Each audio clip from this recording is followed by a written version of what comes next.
mean, Yeah, we can't hear much of that with those Oh, you mics. can't? Good. Yeah. Okay. Really good. anyway, good morning. Thank you for coming. The masks, I was wearing one. I wanted to thank Tourism Saskatoon. Oh, actually, Sorry? you ready to grab it?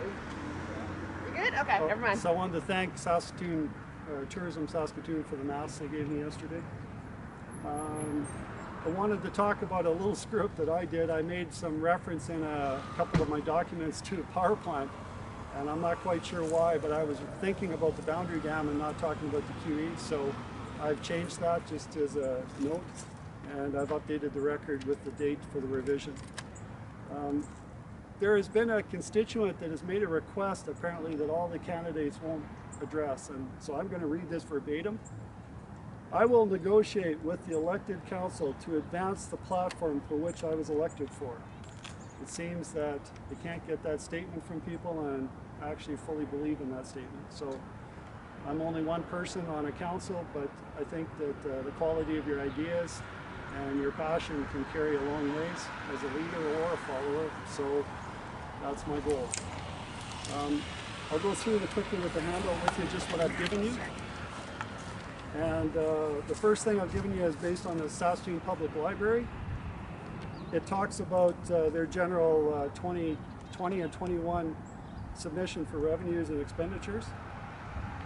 The thing that catches my eye is that right now they're talking about transferring this year $4.96 million into a reserve fund, and next year $5.6 million. I'd like to stop that for 1 year. Completely, just press pause and remove that from the taxpayer's burden. Right now, if you take the overall staff compensation for the entire library and you were to divide it by the number of full-time equivalents, it works out to just under $90,000 per person. So I'm hopeful that these people understand that a lot of people in our city do not have those type of luxuries of getting a salary like that right now, and they're in a lot of stress. I believe in the library. My wife is a very strong supporter of the library. I believe in the community-based libraries that are multi-use facilities, so attached to a library which is part of a hockey rink or a swimming pool.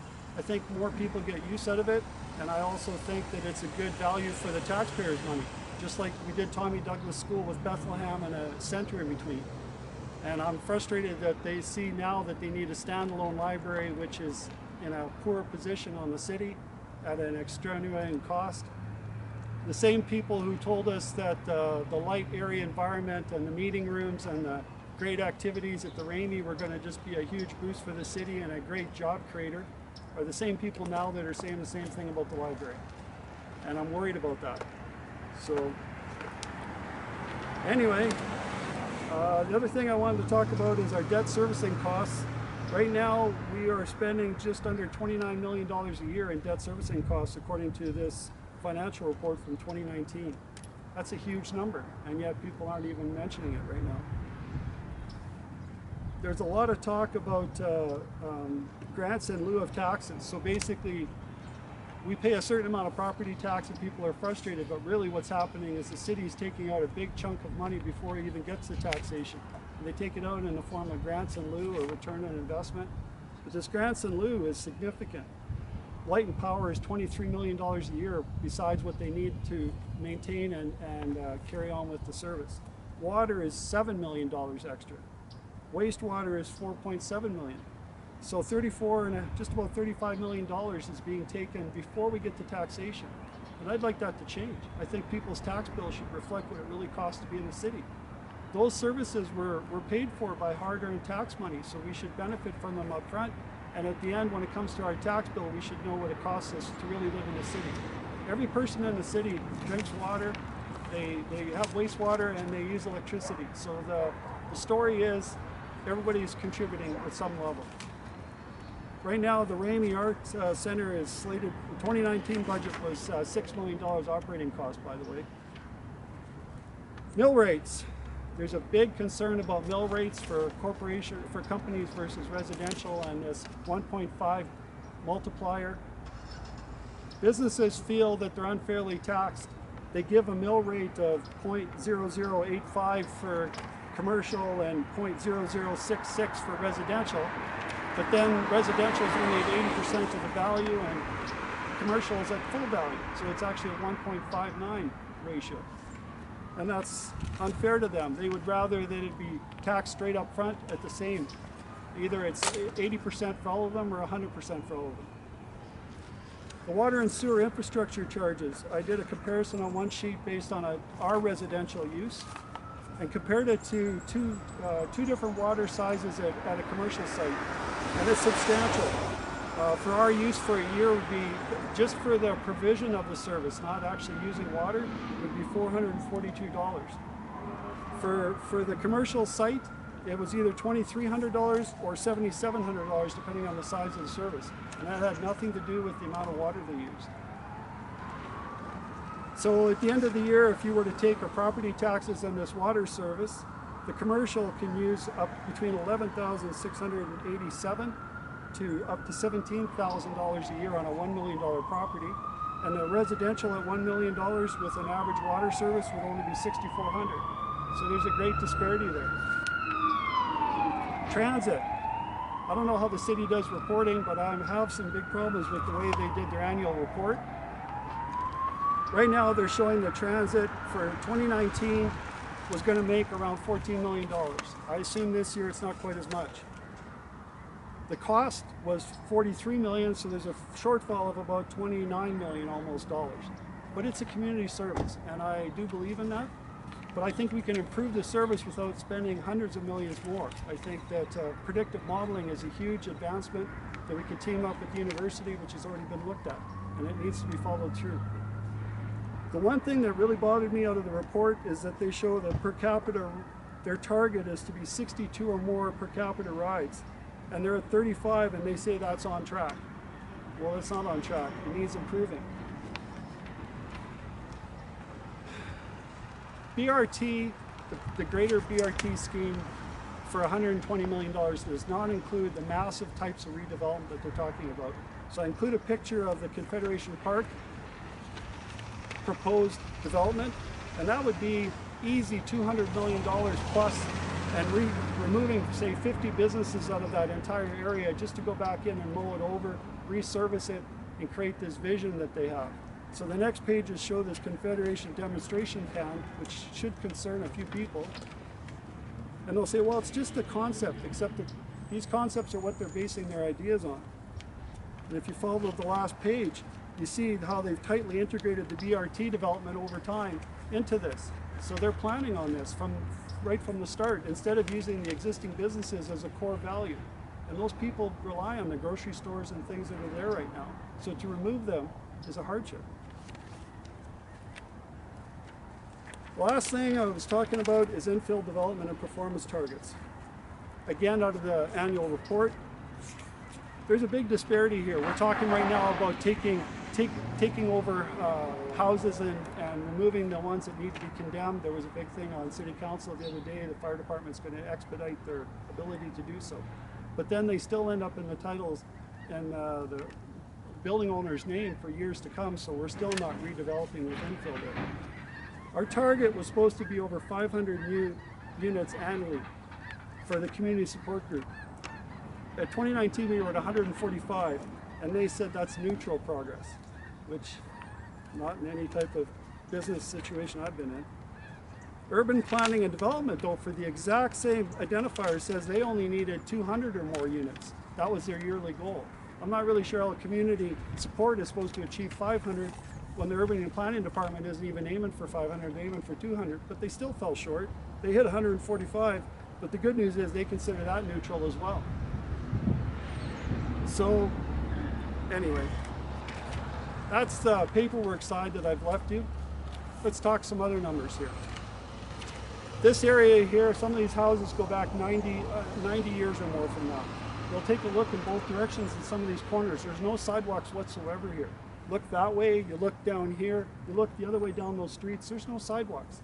This is a core area of the city. This isn't like an outside town that got absorbed into Saskatoon. This was here for 90 years. They've been paying taxes for 90 years, and they still don't have these services. And it's like we forget about people.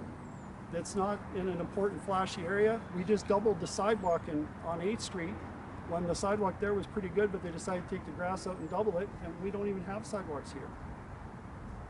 So I want to take you to the corner over here and show you what's the biggest safety concern I have in this whole area, which most people don't even realize. And I'd like to show it to you. If you would kindly come with me, I'd like to see what you think. So, Do you want to do some questions here first? Yeah, maybe Sure, questions go ahead. first, and then we can Sorry, do that that's fair. after. Go ahead. Yeah.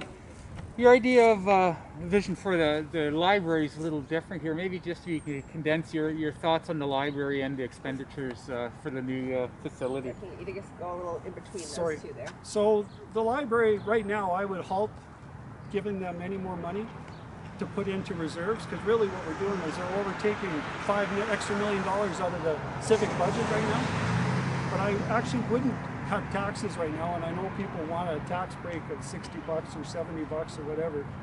But we're facing, I think, a serious deficit, and until that's known, I wouldn't stretch that far as to say, but I think we should bring back those funds and hold on to them until we determine what's happening over the next year, because if this pandemic lingers, we're going to be in serious issues. And we can't have a project start and we're just going to keep burying into debt. I also don't like taking on the debt for the library. I don't like that the library is not a multi-function facility. We don't get any economy of scale because they're doing standalone structures. And where they position the library, while maybe where the BRT can someday be, right now is in the middle of nowhere. The downtown core people won't be able to get to it very easy during their lunch break. So it seems like a rush to just grab a piece of land and shove it up there, but I wish there was more planning on that, but I think that the council jumped too fast to do this, and I also think there's too much money being held in reserve. We could stop this, we could press pause, and I understand Don Atchison said that, oh, the ship has sailed, but that's not sailed. So we can take steps to halt that, and I would believe that the library board should recognize that there's a significant public event happening here, and in the interest of serving the public, that maybe they could press pause for a year without a big fight. They could just say, you know what, we're good with holding 1 year. We'll continue planning, we'll do our drawings. We already got a property that they think they want to build on. So I understand it's their turn and the whole deal, but this whole choir of people saying the same thing that they said about the Ramey doesn't give me any more confidence in what they're doing. And there's no make-work project here. Government making work, it just costs taxpayers lots of money. Well, it's sidewalks in some of the core areas here, maybe, you know, yeah, they're really old neighborhoods, and some of the streets don't have sidewalks. Why is this important? Because a lot of people walk here. We've been here this morning. This is a bike lane. One bike's gone by. A handful of people have walked by. You've got kids, small children here. That means they're walking on the street in this area. And I understand Montgomery doesn't have sidewalks and that they're planning to get some, but that whole area was done that way. This is in the core of the city. This was part of the original part of the city, right? And when you go down to this block over here and look at the sidewalk, what's happened is they just did the sidewalk on 8th Street, and you'll take a look, there's still a big curb there, everything was done, it was repaved. They say, oh, we do the sidewalks every time we do the streets. Well, this street has been done a few times, and if you look at the sidewalk, they just keep building up against it to the point where some places there's only this much sidewalk. There's no protection for people. And lots of people walk that 22nd Street. If you come up here at night, they're walking, and it's a narrow sidewalk. There's posts in the way that cause people to divert. It slopes a little bit out, so it's even worse. And there's no protection. A tire and a little bit of snow, you won't even feel there's a curb there. It would just pop right over it. I think we can do better than that for people. And I understand that they think it's not flashy because it's 22nd Street, but actually there's an awful lot of people that walk down this street. And we've neglected this whole area, and I don't understand why. 90 years these people have paid taxes. I think maybe in 90 years, all through Don Atch's time, even Charlie's time, nothing's happened, and they're talking about this new budget for sidewalks. But I'll bet they're not doing anything here yet. That's wrong. I don't mean you can do them all in 1 year, but there should be at least a plan to do some and show people here that you care about them. And I do. So that's it. Sorry. I guess throughout your whole speech, you kind of talked about wanting to save the taxpayer money and not wanting to waste their money. What measures would you put in place to do just that? Right now, I can't cut taxes I'm not going to commit to that. Sorry. For one thing, I'm not privy to enough information to know the operations that are going on in a pandemic. But my sense tells me that we're in for a real rough ride these next few years, that governments are bottoming out in debt, and we're not going to be able to float ourselves independent of that. So we need to really tighten up our big expenditures. I don't want to add to our debt. Right now our debt costs us more than snow removal and garbage collection combined. And people are mad about snow removal or garbage collection, but they don't seem to be upset that they're paying more than double that for debt. And they want to spend more debt because they'll say, well, it's cheap to borrow right now. Well, they said that when times were good and they kept borrowing, we didn't pay it back. Now times are going to be not so good. They're just going to want to keep borrowing because interest rates are low, they say. That's not a good methodology. Let business drive our recovery. Don't try to be a big business person as a corporation when you're the city, because they're not good at generating business. They're in the way of it. And sorry, so I'm just moving my camera just as you said that. No, sorry. I guess you talked about some expenditures. When you go into some big expenditures, what are some big ticket things that you would cut? Or well, right now I just halt the library. I'm not trying to say I don't believe we need one at some point. I wish we were doing more community-based libraries in some of the communities, though, attached to other uses. That really does feel like the right thing to do, and I think we get more use out of our library system when we go to the smaller satellite locations than the big. They want to create a destination downtown. The problem is every time they say they're going to do that, it doesn't turn out, and the taxpayers are on the hook for it. I would like to see the library in a digital world maybe be a little bit more conservative in their approach and maybe more community-based with what they want to do. But that's a different conversation. Right now, I just don't want the debt for the people of Saskatoon. I want us to have that latitude. We may need to borrow some money to actually keep something going in the city that is regarding for normal life in the city. And if we've expended ourselves and spent so much debt that we don't have that latitude, that would be a crisis. So if I can halt some of these things, I would do that until we know what's going on with this pandemic and where the money's coming from. Because right now there's a lot of businesses that are hurting, and there's a lot of residential people that are hurting as well. And that's not going to stop until probably next year if we're lucky. and we talk about needing to save money, especially with the deficit now. Why then, in the same, are we also talking about sidewalks right now? Well, they just announced the budget for it. Sorry, they announced $3.5 million for sidewalks that's coming from the government. So I think that if they're going to start making priorities, they just spent a bunch of money this year up on 8th Street. I just think that these poor areas get neglected, and we wonder about social issues in our city, but we like to turn a blind eye to what's going on in some of these smaller areas. And I think that we could at least pay a fair amount of interest in what's going on here, and maybe take a little bit of pride in them being here too. So, sorry. I guess Good. that's everything. Yeah, good. You want to go for a walk down? Yeah, the do you corridor? mind? Sorry.